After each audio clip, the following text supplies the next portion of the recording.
ด้อพี่น้องมากินนำกันเด้อสินงัวเด้อกำลังซื้อไปตลาดนี่แซ่บแซ่บอยากกินดิบก็เลือกดิบเด้ออืม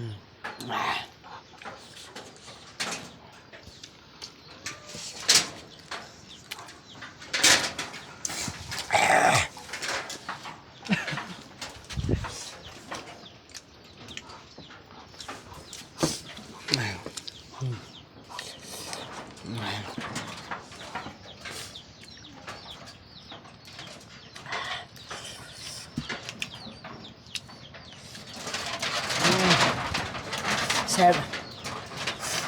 แซ่บแซ่บ